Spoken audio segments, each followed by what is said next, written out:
Je viens de lire ce mois-ci un bouquin étonnant, remarquable, qui s'appelle « Les confessions d'un assassin financier ». Certains le connaissent peut-être, et ceux qui ne le connaissent pas, j'en fais la pub, c'est vraiment à lire. Et si vous lisez ça, vous pouvez arrêter votre abonnement au soir à Libé et éventuellement à la télé. Et vous allez voir pourquoi. John Perkins il s'appelle lui-même « J'étais un assassin financier ».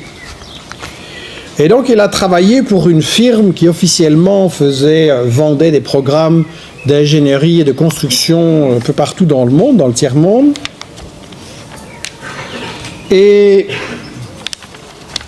il se présentait donc comme un économiste et il allait dans les pays du tiers-monde, Afrique, Asie, Amérique latine.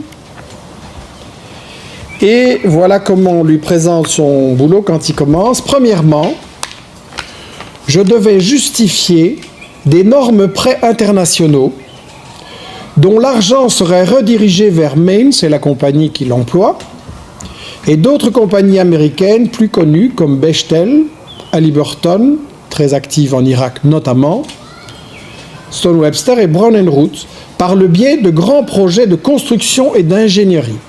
C'est-à-dire qu'il est chargé de persuader les dirigeants de pays pauvres d'Afrique et d'Amérique latine qui doivent absolument construire des énormes centrales électriques parce que leur pays va se développer et que ça leur rapportera et que donc avec ça ils pourront rembourser, qu'il faut aussi faire des routes, des aéroports, tout ce qui va avec, comme par hasard d'ailleurs tout ce qui aide à exporter les produits, les matières premières, les ressources de ce pays.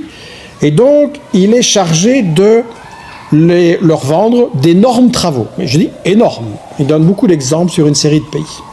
Deuxièmement, dit-il, je devais mener à la banqueroute les États qui recevraient ces prêts. Je ne me suis pas trompé, je relis. Je devais mener à la banqueroute les États qui recevraient ces prêts. Je devais les mettre en faillite.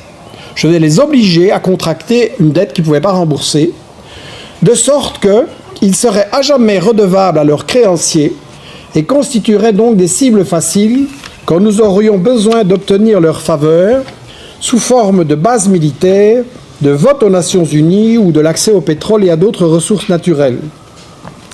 Et donc il donne toute une série d'exemples à propos d'une série de pays qui effectivement ont été volontairement mis en faillite pour les rendre dépendants et pouvoir continuer à les piller et à les utiliser. Ça, c'est donc ce qu'il appelle être un assassin financier. Et il dit, j'étais un parmi quelques centaines, et maintenant il y en a des milliers. Mais là, il a commencé sa carrière dans les années 60-70. Et il dit, maintenant il y en a des milliers, il y en a encore plus. Et il explique que l'aide n'était absolument pas une aide, mais un piège. Et sur la dette, il dit ceci: notre empire global des États-Unis dépend largement du fait que le dollar est la principale monnaie internationale et que ce sont les États-Unis qui en impriment. Ainsi, nous prêtons de l'argent à des pays comme l'Équateur, tout en sachant très bien qu'ils ne pourront jamais le rembourser. En fait, nous ne voulons pas qu'ils payent leurs dettes, puisque c'est ce non-paiement qui nous procure une influence sur eux. Et il dit, voilà donc ça, la soi-disant aide, la soi-disant dette, en fait ça veut dire qu'on leur fait un prêt pour qu'ils puissent acheter plein de trucs à des sociétés des États-Unis, de sorte que les États-Unis impriment des dollars qui ne quittent pas les États-Unis, et on appelle ça une aide au Sud. Et après, vous avez des générations et des générations qui sont obligées de se serrer la ceinture pour rembourser ça. Et il dit en plus, on oblige ces États à diminuer comme je le disais au début, à diminuer leur budget de l'éducation, de la santé, à diminuer les salaires, à vendre leurs entreprises. Et donc, on les plonge absolument dans la catastrophe, dans la banqueroute, exprès. Et alors il dit, nous étions donc la première vague, les economic hitmen, les assassins financiers. Et il dit, parfois on ne réussissait pas. Parfois on échouait, parfois on tombait sur un dirigeant honnête ou qui voulait absolument défendre ses intérêts, ou quelqu'un qui préférait travailler avec une autre grande puissance.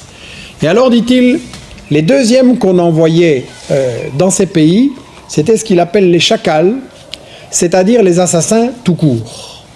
Et donc vous avez eu dans les années 60, 70, 80, une série de dirigeants en Amérique latine, par exemple, Panama, Équateur, tout ça, qui avaient un programme très indépendant pour leur pays, qui voulaient résister aux multinationales, qui avaient des projets, et qui sont inexplicablement morts dans des accidents d'avions, d'hélicoptères, ou ceci ou cela. Et il explique que tout le monde dans sa profession sait très bien qu'ils ont été assassinés. Et il disait parfois les chacals ne réussissaient pas, et alors la troisième vague, c'est l'armée. Et donc c'est très important de voir la vision globale de la politique des États-Unis dans cette affaire-là. 1, les assassins financiers, 2, les assassins tout court, 3, l'armée.